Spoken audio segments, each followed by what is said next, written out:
Hello, everybody, and welcome back to the Centemetre Perfect AFL podcast. We are rapidly approaching the start of season 2026, and in the way that all football podcasts need to survive in the big 2-6, it's adapt or die for us, Liam. So we're branching out into AFL Fantasy, which we haven't done on this show before. It's going to see some format changes, which perhaps we'll discuss after we go through our teams. But we are doing AFL Fantasy this year. So those of you who enjoy playing along, you can join us as well in League. We'll get into all those details later. But if you're enjoying the show, you're returning regular, make sure you're liking and subscribing if you're on YouTube. We say hello to you at @CMPerfect_AFL is the address for that. If you're one of our podcasting listeners, be it Apple, Amazon, or Spotify, we say hello and thank you once again for tuning in. Now, Liam. Yes, mate. We have a pretty big show today, I think, for February in the AFL context. We've got to get through the fantasy teams that we've selected to take on each other and other participants around the place. And we're also going to go through some of the big free agent stories that are going to emerge later in the year as well. But we'll start with fantasy. We shall. And we'll get some key disclaimers out of the way. Oh, see, Jesse, it wouldn't be a podcast of one of ours if there's no disclaimers, no calls to the lawyers. What's going on? Now, this is not a fantasy podcast. Let's make that very clear. We are jacks of all trades, masters of none. Just ask the people in the comments on the draft videos. Mm-hmm. We try and dabble in everything.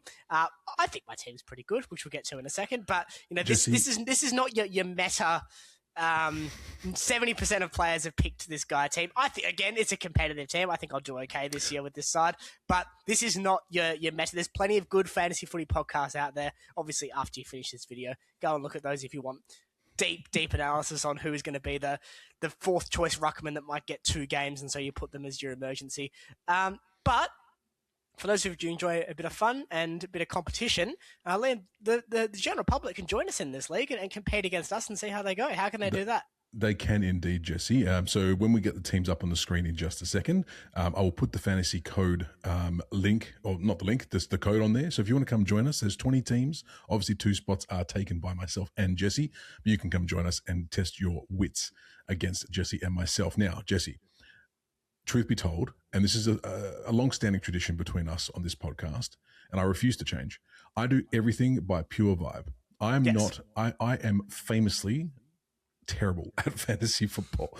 Terrible. So it's going to be interesting to see how my team compares to yours, and also how that compares to the other people who do this as a podcast in general. So if you're one of those people who loves the fantasy, I actually want to know how bad my team is. It's going to be interesting to see. Now, I deliberately didn't go and watch any of those very good fantasy channels before doing my team, because I wanted to do it on the basis of, I think this is how I would approach fantasy football. So this will be interesting. This will be very interesting. I took it from the perspective of, I sat there, chose like all the million plus midfielders, and then went, I have no money left, and then spent 3.5 hours spent 3 hours just trying to move pieces around to see what works. Goodbye, Bailey Smith. Legit. Who can afford such luxuries? Inflation's gotten to Bailey Smith.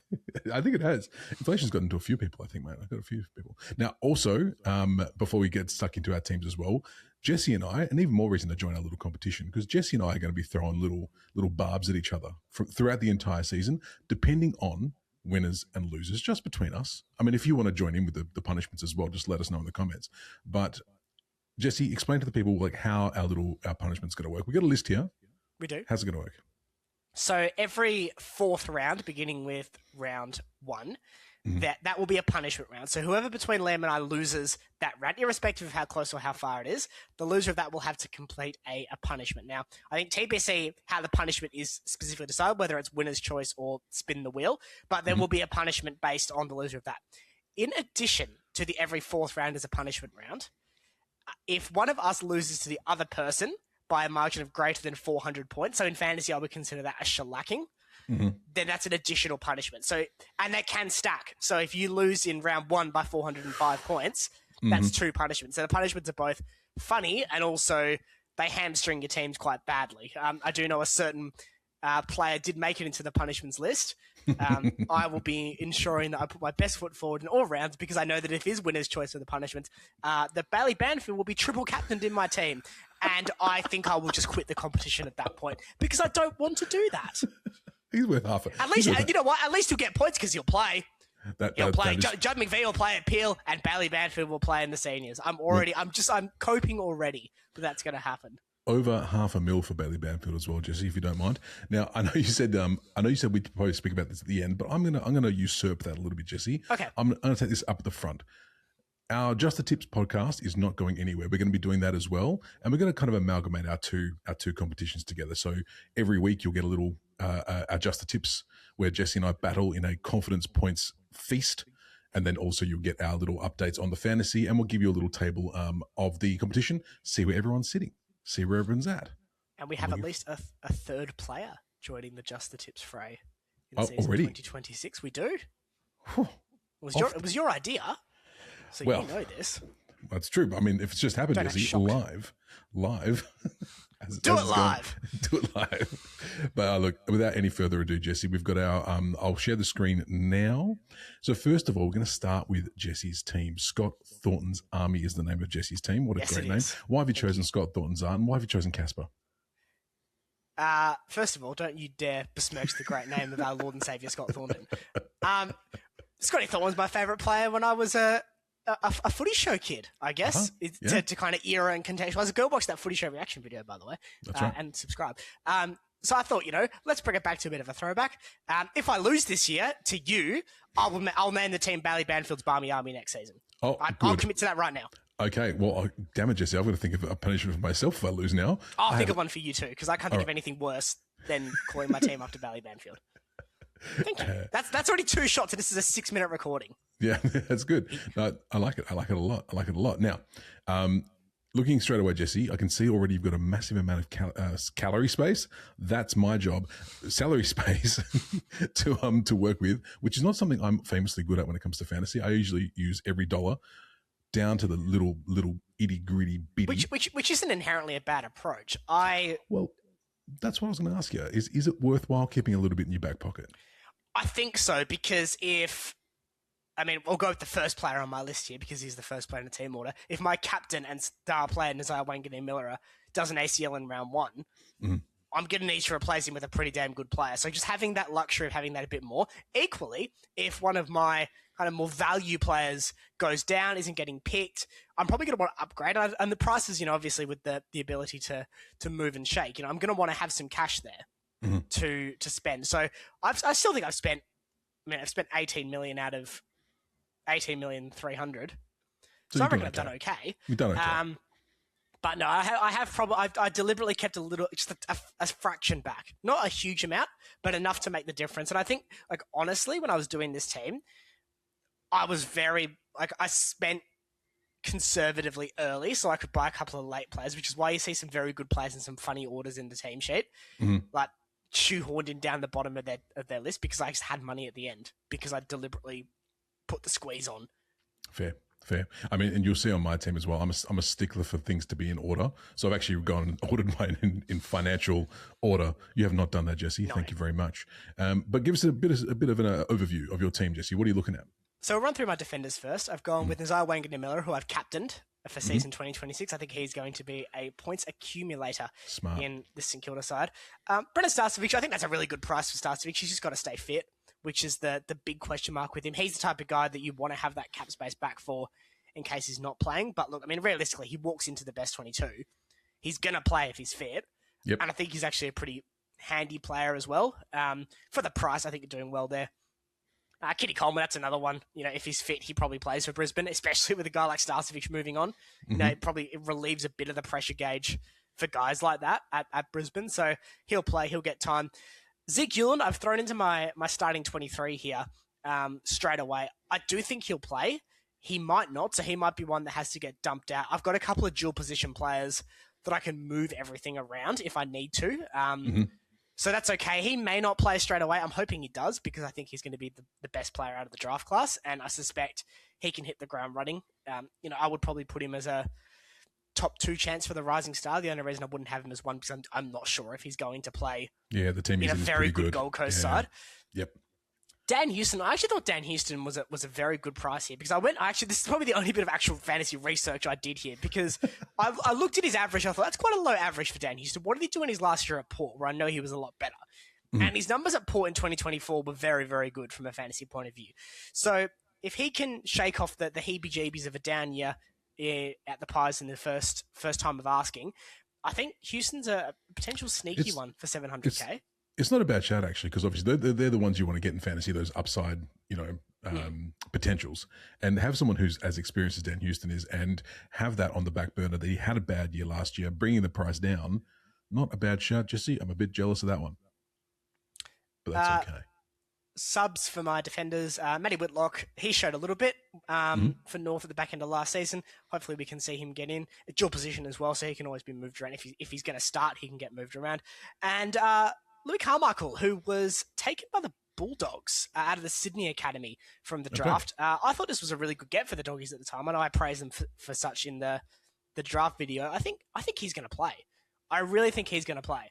And I'm not confident enough to put him in my starting lineup that he's going to play, but I think Beveridge is at the point now where they're going to be willing to be a bit brave with that back six because they've had quite a middling back six for a number of seasons now, and it breeds opportunity for guys to come into the setup and hit the ground running. And I think Carmichael, he has the tools. What we saw from him in the Allies at the State 18s level last season, he's got the tools to be an impact player. So I'm hoping we can see some of him from obviously for the Dog's sake, but also for my team's sake as well. I think he's a good player. I miss Connor Rosie and all that. You did. I was going to say Connor Rosie, chopped liver in your back line, Jesse. What's going on? Superstar. One of the most consistent players in the competition. He's not got the ceiling of a couple of my other guys in this team. He's got a lower ceiling than Nazaya Wanganimiller. He's got a lower ceiling than probably four of my mids, but he's a consistent player. Yeah. I can probably count on one hand the amount of bad games Connor Rosie's had where he's not either been injured or carrying an injury. He's a very consistent player. Nice. Very good. I'm looking through my team going, I thought I had him. Spoilers, I do not. Okay, Jesse. Sorry for that, Liam. That's okay. Look, I'm very happy with this midfield. Harry Sheasel, superstar. I think this could be the year he becomes certainly a top 5 mid in the competition, if not a top 5 player in the competition. He is exceptional. If you want to extrapolate that, I think Bailey Smith is in that bracket. I think Noah Anderson has the potential to be there. Bont's still probably just in there by reputation alone. Dacos, and I think Sheasel's probably is in the position to at least push for that fifth banana in that hand of midfielders. So very happy with him. Honestly, Finn Callahan's another one too that you could put in that argument of, well, if he has a big year, he could be knocking on the door as well. Very excited to see what Finn Callahan can do in season 2026. He is a monster on the ball. And with a guy like Clayton Oliver in the team, that can go one of two ways. It can disrupt the way that guys like Callahan and Green work, or it can free them up to play a bit more vivaciously and get a few more opportunities to transition the ball, which is we know what the Giants want to do. And having Oliver just be that inside, that grunt worker, that could really help guys like Callahan and Green to get more effective disposals, clean disposals, which helps in stuff like fantasy. You want that. So Callahan, Sam Walsh, I think this is one of the steals of the team if he stays fit. He is a midfielder I have a lot of time for. He plays that grunt role so well. And I think of the mids in that kind of price bracket, he was the one that I thought if he can get a full season, in terms of fantasy production, he can be one of the most valuable players in the competition in that regard. Caleb Sarong, similar bracket. I'm denied about Sarong. Obviously, I adore him, but he can go missing in games, which is what made me kind of hesitate initially to put him in. But I think at the price, with what I've got, he's pretty, touch wood, pretty injury avoidant for the most part. He gets out there for most games. Well, notice how Hayden Young's not in the team. Don't do that. Don't put the curse on him. I will do what I please. Harley Reid. Now, this... Harley Reid. Reid. Yes. Thank you. The free kicks against almost made me not put him in because they do hurt you in fantasy football, and he will give them away because he's a naughty boy. He is. But look, I've almost put this in as a prove it to Harley Reid because this is season 3 now for Harley Reid. As my light globe decides to make it a techno rave in the background. I don't know if that's like the ghost of fantasy past telling me, where's Brett The the simple reality with Harley Reid in season 2026, and we can talk about this in the West Coast season preview more, Sure. is he has to step up. Yes, he does. We can't have another year of baby Harley and toys out of the pram Harley. Mm-hmm. West Coast need a mature version of Harley Reid to hit the ground running from round one. Now, from all reports at training, he's in a much better space than last year. That's good. That's immediately a big tick and a big step forward year on year from where we were coming into season 2025. So I've put this in as a shot of faith, $700,000 for a guy that will get the majority of centre bounce attendances, is a pretty good ball user. I know he's a bit of a bull, but he's actually a pretty good ball user as well, like to his credit, and he can hit the scoreboard too as a midfielder. So $700,000 is an absolute steal if he can take the step that is expected of him. Now, that's not a step that maybe puts him alongside Sheasel Callahan, Wangan Miller. That's not a step I'm talking about here, but I'm talking about a step that clearly shows from year 2 to year 3 that Harley Reid is on an upwards trend. There's probably a gap of about, or a possibility of about 250K's worth of value coming out of Harley, if he gets that correct. So. Yeah, 100%. But equally, if he has a poor season, then he's probably going to be the first guy I'm looking to trade out. If he has a bad first couple of weeks, that's a decent amount of money. I got between my salary cap space, I've got almost 800K there. Mm-hmm. Just gut and start again with that. Yeah. Jagger Smith, I've put him straight into the starting 23. I think he'll play. Pretty much straight away. Carlton's skill level was very poor last season. I know it's a risk to rush an 18-year-old and 19 off an ACL straight into the senior side, but I think Carlton are at the point now where they need to start future planning. Walsh, we'll talk about again later in this whole show in a different context, but Carlton need to start future planning. Hewitt's 30, Cripps is 33. Mm-hmm. Chera's not lived up to the expectation. So we need to see guys like Jagger Smith hit the team, hit the scoreboard and impact the team as well from that midfield spot, because that's what they've struggled with, Carlton. They've struggled to have goal-kicking mids in their setup and also good ball users. I think for Carlton's sake, Smith needs to be both.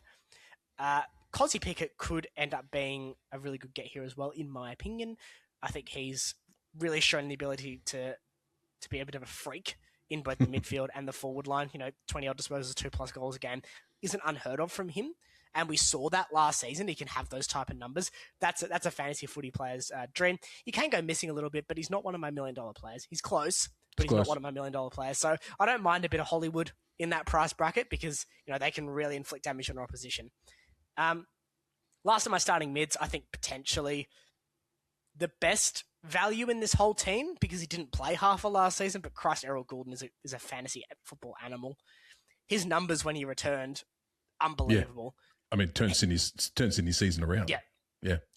There's a legitimate argument to make that he then takes that top 5 mantle for mids in the comp with a full season this year. He is unbelievable. Making up my reserves, Sammy Cumming and Dustin Sharp, 2 players I have a lot of time for out of the draft. I'd actually like to find a way to get Cumming into the team. Like that, the really obvious one is just swap Cumming and Jagger Smith, right? Because I think Cumming's probably more likely to play. Yep. But we'll see. I mean, they're going to play each other in round 1. So that'll be pretty. If neither play, then I guess Dyson Sharp's getting called, because I think he's going to be one that will get game time early because, they need to because they're Essendon. That's my mids.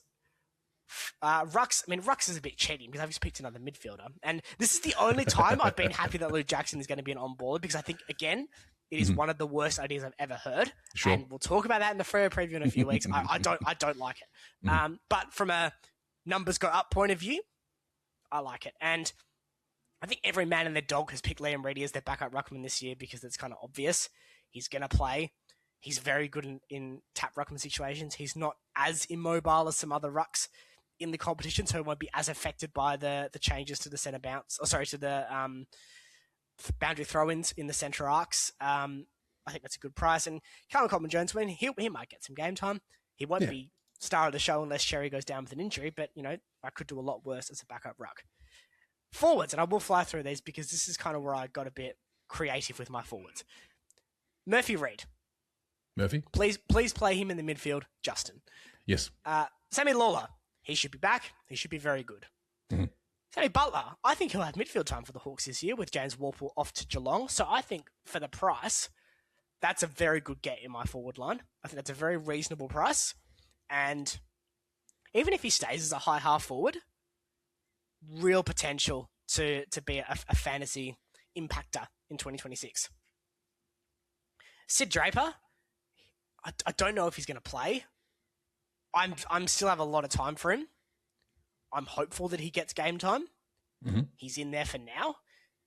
Another one, though, if he can, with Dan Curtin's injury and delayed start to the season, if he can force the door in Adelaide, because we know they're not really happy with the midfield they've got, big preseason, force his way into the team, he might be one that is just hard to drop because he gets on a roll and he starts becoming an impactful younger player. You know, coaches don't like to drop those guys. True. Look at Murphy Reid, even when he was, struggling a little bit in that kind of round 8 to 10 bracket last season, stuck with him, came good. I think the same situation for Draper is more than possible. Tony Marshall coming out for ACL is an interesting one. Georgiades took a lot of the goal scoring at Port Adelaide last season in a one-man show. A lot of that was because Marshall wasn't there. Port, I'm concerned about this season, but a healthy Marshall and a healthy Georgiades will give opposition teams something to think about. For the price bracket, I think that is reasonable. And then I went Bram Petrarca for my last forward spot.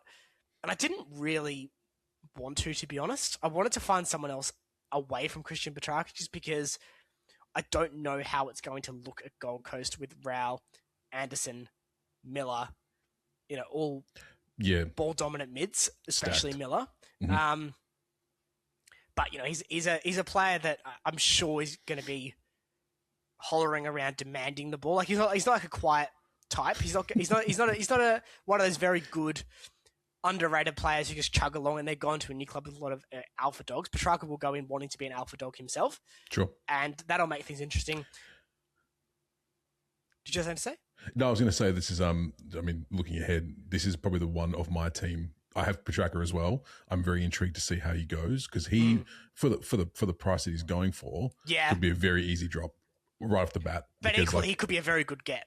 Yeah, exactly right. It's like because his head wasn't in the game last year in Melbourne, I don't think. No. And he was still productive. Yes. Yeah, I definitely want to watch for sure. Reserves, Leo Lombard, Devon Robertson. I think Robertson will play if he's fit because West Coast simply they're going to want to move on from some of the guys that they've had to play at various teams. Whether he plays as a forward, whether he plays a bit higher on the ground, not sure, but he's there. Leo Lombard, another player from the 2024 draft class. I'm still very much holding out. Hope's not the right word, but I still have faith in their abilities, and I think their extra preseason will really help, especially with a guy like Lombard who's a bit lankier, a bit smaller in frame. I think extra preseason really will help him. Don't be surprised. It's going to be a matter of getting in the team, though, isn't it? For all well, that's the thing. But they've moved around. They've lost players. Yeah. Gold Coast have had player movements, and with a guy like Jamari Ulehagen coming in, that bolsters the argument for genuine smalls around them because you've got Walter, King, Ulehagen, assuming Reid won't play at that point. Then with the three, you're going to want some guys who have that goal nous. Potentially an opportunity for Lombard to kick the door in. My utility, Duff Titler. I think this is it. Oh, Duffy T. Oh, Duffy T. And you're going to get us cancelled again just by saying his name wrong.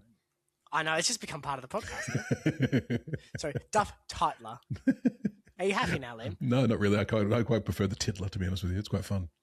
Well, there you go. Regardless, I mean, really, he'll play, right? Like they're not gonna play. They're not gonna play Harry Barnett over CDT when they've gone at pick 2. His only problem, CDT, is Matt Flynn's unexpected quality at the back end of last season because he was quite good towards the end. Matt Flynn named in the leadership group now as well for the Eagles. So will that take away genuine opportunities for hit out work for CDT? I think he'll still play, but then you're talking an awkward situation where you've got a returning Waterman, likely improving Shanahan. So you're gonna be in this weird position where you either playing ruck when Flynn's resting or bench, or you're actually going to get genuine forward time because he showed forward craft for Vic Metro late in the 18s Carnival, which he didn't really have coming in. He was more considered a pure ruckman coming into his 18 season. And then he showed a bit of forward ability, which I think really helped his cause. So we'll see with him. But that's my team, Len. Very good, Jesse. Very good. What's your team? Well, it's funny because like obviously you're talking about like good for the price, doing analysis, all this kind of stuff. You are not. Your team is just mine because I sent you my team and then you just mysteriously end up with like 10 of my players. Well, Jesse, there are a couple of similarities, but I actually made some changes to the one that I showed you. Okay. I wanted to keep you on your toes a little bit. Now, I'll move on to my. You added more of my players. Yeah, it's actually just the same slide again for my team. No, Jesse. My team is called the Upside Vibes. Okay. Because I have gone quite heavy on the young guns in this one here. And this is how I play my NBA fantasy, which worked well for me last year. I was the champion last year. Not going so crash hot for me this year, but because, it's just how fantasy works sometimes. But here is how I've seen it. I've obviously got the same captain as you. Wangani Miller is someone we've spoken about a lot at length last year, and coming into this year, someone who's going to stand out amongst the rest this year. I like what they did with his contract, a couple of years, because he's going to keep fighting for that next little step up. I like that short-term contract for him. I think he's going to fire up. I've got Coleman as well. It's the same.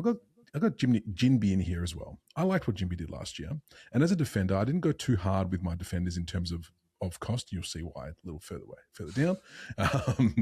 But I think he's got good potential to actually get a lot more time. And also you'll see here, I've got a lot of the players from teams who need to play these upside players. Which is what I did too. Correct. Smart strategy. I probably lean into a bit heavier, maybe too heavy, Jesse. We will see. Ollie Baker in there from the Bulldogs.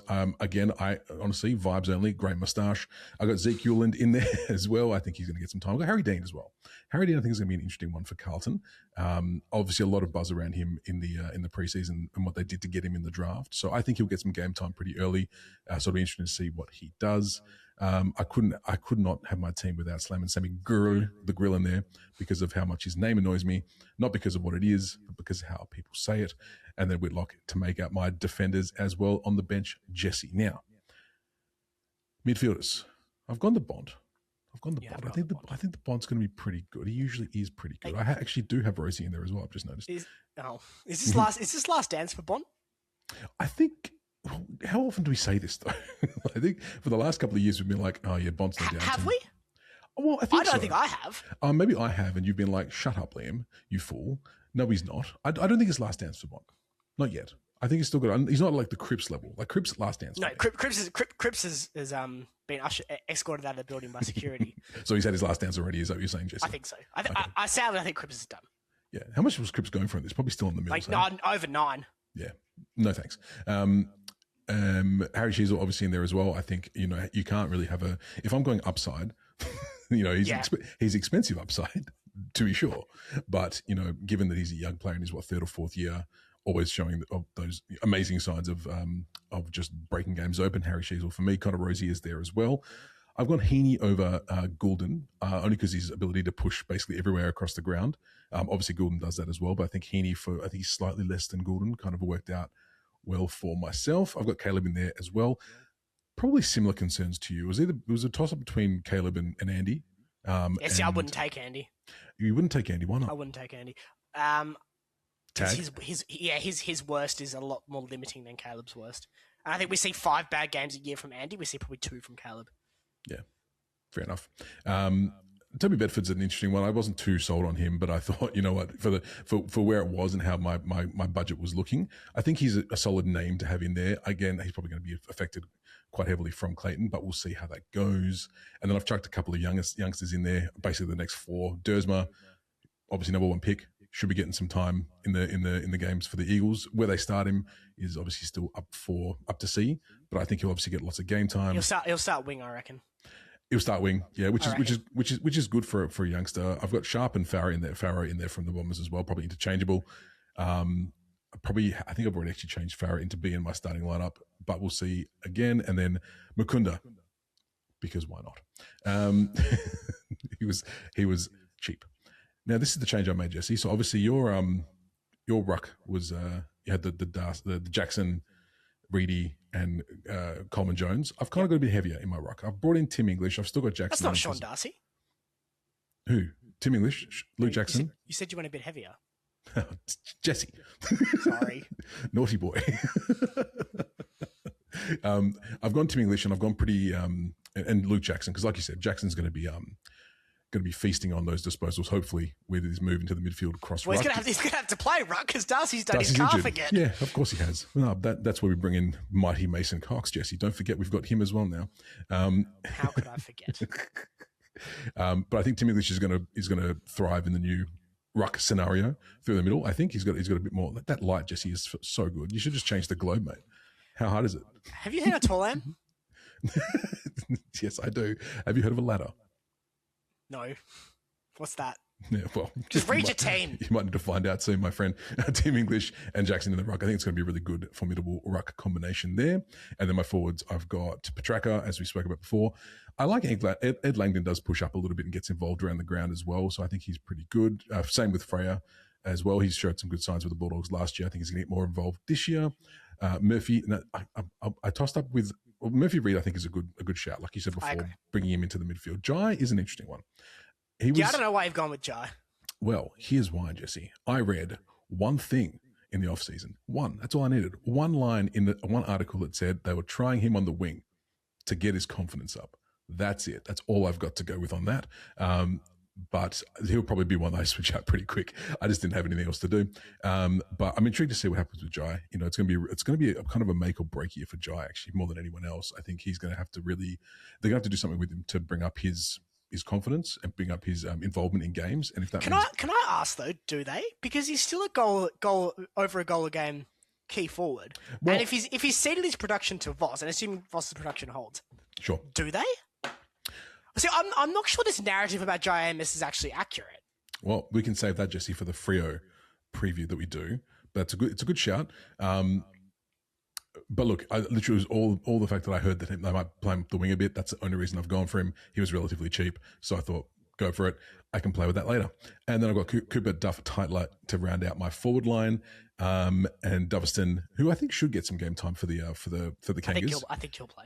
Yeah, so I think I might swap him out for Duff Tightlight. No, if you were smart, you'd put CDT as a utility and put whoever that bum you've got in the utility spot as a resting forward. Well, here's the thing, Jesse. And this is one thing I got done with last year, is I actually don't know how the utility spot works. So tell me, Anuffy, there might be other people who play this game who don't know either. And again, join the league. If you want to, like if you played fantasy and you never win, join the league. You'll be against me. You should be okay. How does the utility work, Jesse? Utility is a scoring position. I'm almost certain of it. So you put a forward or a ruck in there. Well, then there you go. I'll make some adjustments in that regard then. Again, we're not fantasy experts, but I'm fairly sure the utilities. That's why I put CDT there, because If that is the case, Jesse, then that would be a smart thing to do, and I shall do that. Are you quickly doing a quick Google to see what the utility spot is? I actually am. So you talk to me about who you've got in that spot currently while I do this. Well, I've got so Doveston again. I think we'll get some game time for the Kangas, so I'll bring him in.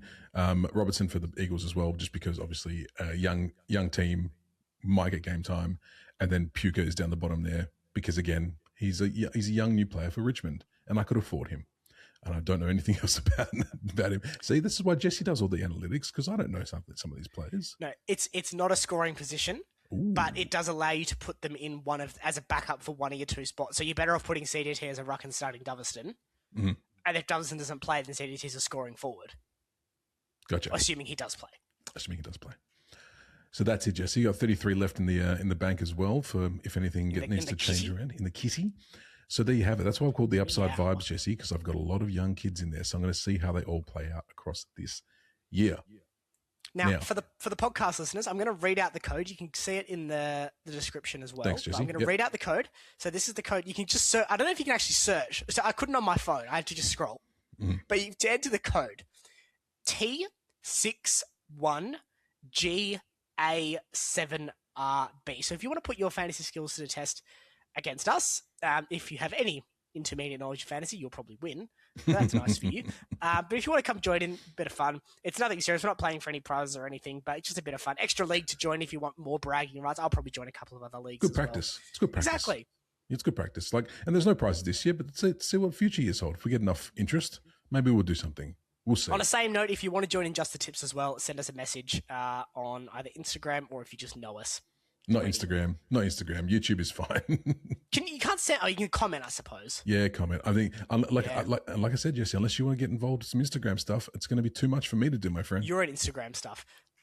Well done, Jesse. I know you're not feeling great today. That was one of your best. Thanks. Subscribe.